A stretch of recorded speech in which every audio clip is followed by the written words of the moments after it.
venu à Lubumbashi, dans le Haut-Katanga, pour voir le travail qui se fait ici. Et je dois tirer un chapeau particulier au gouverneur Jacques Kiaboula. Je suis fier du travail qu'il fait. C'est vrai qu'il y a encore beaucoup de travail, mais l'histoire retiendra beaucoup de ses réalisations. Je suis fier parce que ceux qui avaient dirigé le Katanga avant, surtout lorsque le Katanga était uni, se sont bombés le torse à plusieurs reprises sur des soi-disant réalisations qu'ils avaient faites ici, mais aujourd'hui on voit qu'il n'en était rien. Le Katanga revit grâce à Jacques Kiaboula. Je tiens à le remercier et à le féliciter. Je vous propose de continuer ensemble, Banamboka. Je continue le contrat Otobani. Depuis mon avènement, et grâce aux gens, les gouverneurs, comme les Jacques Kiaboula ici, après le 20 décembre, lorsque nous aurons gagné, lorsque les résultats auront été proclamés, je referai un tour de la République démocratique pour venir vous remercier. Où est Jacques Kiaboula Katoué? C'est la question que beaucoup se posent. Est-ce que la communication des crises est-elle assurée convenablement par le membre de son parti politique? Parce que d'aucuns pensent que nous avons l'impression que le parti politique RDEV cède à la panique à travers des publications intempestives qui sûrement contraires au contexte. Mesdames, Mesdemoiselles et Messieurs, alors, pour en parler, j'ai l'honneur de recevoir pour vous Monsieur Dan Madika. Qui est-il? C'est jeune très ambitieux de la vie de l'ICASI. Il est en même temps analyste politique avec un goût sur la promotion et l'encadrement de la jeunesse, d'où le titre du conseiller urbain de la jeunesse. Oui, c'est bien lui. Il est en même temps président, si vous voulez, de son ONG ou de sa fondation. Bref, tout le monde est là et chacun peut toujours s'y prêter pourvu que la jeunesse de la ville de l'ICASI et de la République démocratique du Congo puisse trouver son compte. Dan Madika, merci et bienvenue pour la énième fois à Rema Media. Le plaisir est pour nous, Monsieur Tshibangou, de retrouver vos milliers de téléspectateurs éparpillés dans le monde entier. Alors, Dan Madika, nous allons commencer par le gouverneur de la province du Haut-Katanga, Jacques Kiaboula Katoué, convoqué à Kinshasa il y a peu, des suites d'un meeting de l'Union Sacrée. Je rappelle que vous n'êtes pas de l'Union Sacrée, d'un meeting de l'Union Sacrée tenu. Pourquoi d'abord tout le monde s'agite?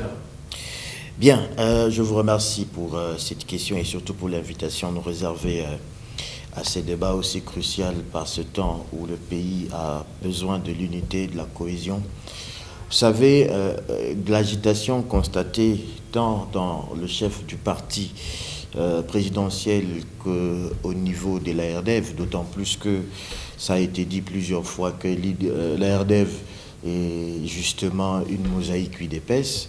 Donc c'est pratiquement une affaire de famille, mais malheureusement qui se règle en public. Et l'agitation que nous constatons est tout simplement une œuvre de repositionnement. Nous ne savons pas l'issue, parce que nous devons rappeler ici que ce n'est pas pour la première fois que l'on spécule sur un probable retien à la mouillège du gouverneur Jacques Kiaboula. Donc, et plusieurs fois il est rentré. Donc nous pensons que ces agitations-là, c'est une question d'intérêt politique, des repositionnements par rapport à l'IDPS, parce que c'est elle qui dit avoir œuvré pour que le gouverneur soit gouverneur, mais il faudra aussi que l'on ne puisse pas négliger cette possibilité que donne la politique, la possibilité de coalition. On dit toujours qu'en politique, les alliances se font et se défont, mais avec comme dénominateur commun les intérêts. Est-ce que Jacques Kiaboula a cessé de servir les intérêts de l'UDPS? C'est la question que je me pose. Est-ce que l'UDPS n'a pas été, entre guillemets, confortablement servi par le gouverneur Jacques Kiaboula? Est-ce que n'est-il pas en train d'assister à ce qu'on dit souvent, qui veut noyer son chien la quisse de rage?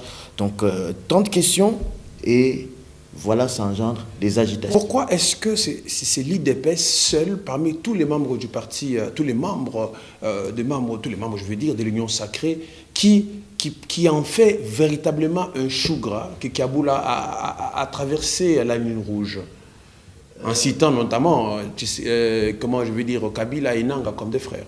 Vous savez, c'est un problème d'intérêt, je le disais.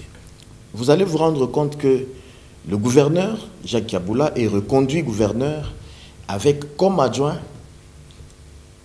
un fils, comme il aime bien le dire, digne de l'UDPS.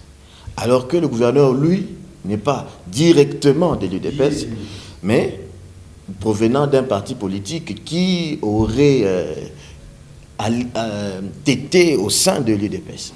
Et donc, dans ce contexte, il est question de voir si l'UDPS s'est dit, est-ce que nous n'avons pas commis d'erreur à pouvoir laisser cette place qui nous revient, entre guillemets, de droit, alors que nous sommes dans la coalition. Quand vous voyez les gens de l'UDPS... D'abord, avant que vous ne continuiez, il faut rappeler, ni son vice, ni lui-même, avant Fachi, personne n'était de l'UDPS. Personne n'était de l'UDPS. S'ils sont tous nouveaux, ils jouissent tous durant tous les novices au sein de l'UDPS. Justement, des nouveaux venus pratiquement, qui se sont repositionnés selon le contexte politique. Parce que le chef de l'État, pour asseoir sa politique, il faut avoir forcément des alliés. Des alliés tant du FCC, tant du CACH, parce que bon, il faut reconfigurer la géopolitique surtout, parce que il fallait voir en son temps Kaboula pour que le chef de l'État puisse avoir Léo Katanga. De l'autre côté du Lualaba, c'est Madame Fifi. C'est une question aussi de géopolitique. Il fallait tenir compte de ça. Le plus grand problème ici, c'est que on en veut à Kaboula, le gouverneur de province, jusqu'à preuve du contraire, parce que dans son discours, il a dit que Nanga et Kabila sont des Congolais et que leur affaire, et pour plusieurs de l'UDPS, c'est une façon de dédouaner Kabila et Nanga de ce qui se passe à l'Est et justement réveiller une thèse selon laquelle ils seraient de mèche. Moi, je pense que c'est une récupération politique et politicienne teintée d'une mauvaise foi et de la manipulation. Tenez, M. Joseph, le chef de l'État est à la quête de la paix. Et il a dit plusieurs fois que s'il ne remet pas la paix à l'Est, c'est qu'il a échoué son mandat. Donc je pense que les gens de l'UDPS doivent aider les chefs de l'État à réussir véritablement son mandat et à rétablir la paix et l'intégrité du territoire national. Et comment y arriver? C'est concilier les fils et les filles. Et quand on est à la quête de la paix, Monsieur Joseph, je crois l'avoir dit une fois sur ce même plateau, que la paix est un résultat. Et quand on veut la paix, on pose des actes qui conduisent à la paix, qui favorisent la paix et qui mettent les conditions favorables à ce que les uns et les autres se sentent considérés.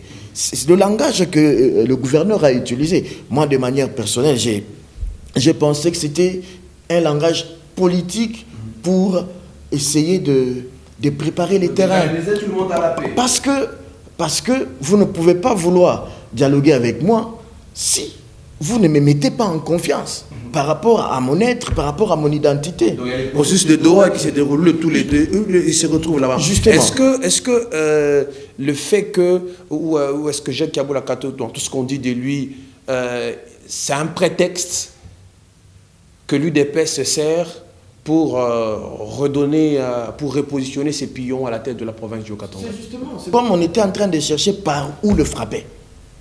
Et justement, comme on dit, il a aussi donné l'occasion à ses détracteurs de sauter sur ces lapsus qui, visiblement, semble ne pas vraiment passer dans la ceinture du chef de l'État. Et vous allez vous rendre compte aussi, le gouverneur de province pourrait être en train de subir aussi la conséquence d'une dualité au sein de l'UDPS.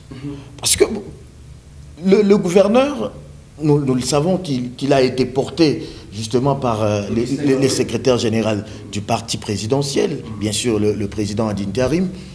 Et quand vous regardez le leadership de celui-là au sein du parti présidentiel, ça fâche. Ça balbutie un peu. Les uns sont contre lui, les autres pour lui.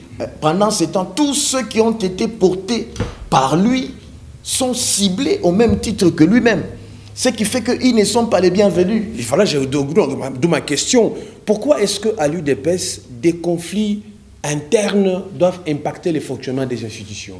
C'est ça la moralité dont nous nous plaignons. C'est vrai que les partis politiques ont vocation de conquérir le pouvoir et de les garder le plus longtemps possible. Mais cela n'est possible que si vous réussissez à construire un système politique aussi de gouvernance fort, teinté de discipline.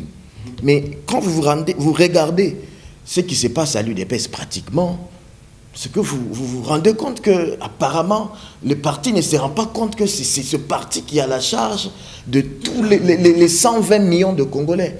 On se comporte comme si on était en train encore de chercher le pouvoir, alors que nous l'avons. Il suffit de l'exercer, et on ne peut l'exercer que lorsqu'on sait s'organiser à l'interne d'abord. Et puis, on peut étendre ses maillons à gauche comme à droite. Mais si déjà, à l'interne, ça ne va pas, donc vous allez vous rendre compte que même la gestion du pays, ça sera certainement à constater selon les analyses des uns et des autres. Ma dernière question sur les sujets. Pourquoi est-ce qu'en interne, au sein de l'ARDF, on s'agite? Est-ce que cela ne fait pas transparaître la peur de voir les leaders rester définitivement? C'est une question de survie, M. Thierry. La politique, on peut vouloir vous faire disparaître, pas vous tuer, mais vous faire disparaître politiquement. Mais vous devez chercher à vivre, vous devez chercher à survivre. Maintenant, il se pose une question par rapport à la communication de crise. Comment on fait? On se justifie, on explique. Je pense qu'à un certain moment... Nous avons l'impression que RDF voulait justifier. Justement. Et quand on se justifie, on dit qu'il s'excuse, s'accuse. Il était vraiment important pour le communicateur de l'UDPS parce que les réalisations faites par le gouverneur au nom du chef de l'État, le chef de l'État lui-même l'a reconnu. Donc, ça ne sert à rien de vouloir justifier. Ce qui peut être fait, c'est comment nous allons nous en sortir. Et ça ne passe pas sur les réseaux. Et ça ne passe pas dans les médias. Parce ça ne se publie pas. Ça communique apparemment. C'est hors contexte. Hein, toutes les vidéos qu'on publie. Toutes les vidéos, on a partagé les vidéos, mais full stop est encore là. Oui. Donc ces vidéos-là n'ont pas arrêté le télégramme du VPM qui est justement en vigueur. Donc je pense que le cerveau politique du parti réfléchit au lieu que les militants restent dans les réseaux sociaux, Wandani ou rien. Ça c'est bien, on sait, c'est bien. Mais pour l'instant, comment faire lever le verrou du full stop? Justement, c'est ça le vrai problème. Parce que là, on ne va pas prouver si le gouverneur était fidèle au chef de l'État ou pas. Ça, ce n'est pas la vraie question. Le problème, c'est comment on va aider notre leader à s'en sortir dans cette situation. Et ça se réfléchit politique. Et ça ne se parle pas. Et ça ne se dit pas sur la place publique. Jamais. Et quand on va revoir le gouverneur rentrer comme gouverneur de province, sachez qu'il y a eu un travail de fond, de couloir qui a été fait et qui a réussi. Pas de tweets, pas de publications. Ça sert à rien. Parce que tout le monde peut tweeter. Parce que la politique, en vrai, elle ne se dit pas. Très bien. On choisit ce qu'on peut nous dire à la télé par des journaux et tout ça. Mais la vérité, c'est que c'est dans le couloir. Je rappelle que le gouverneur de province, Jacques Abouala-Katoué, est à Kinshasa. D'après les dernières informations que nous avons, il n'est pas en Zambie. Il est à Kinshasa, comme certaines personnes prétendent le dire.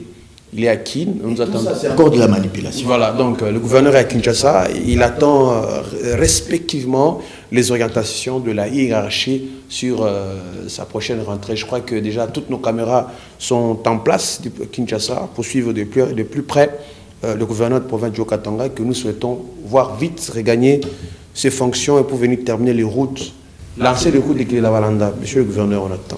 Et d'ailleurs, vous permettez d'ajouter, les télégrammes parlent d'une consultation. Oui, pas d'une consultation, donc il n'y a plus de peur que de mal. Il n'y a plus de peur que de mal et on s'agite dans tous les sens. Voilà.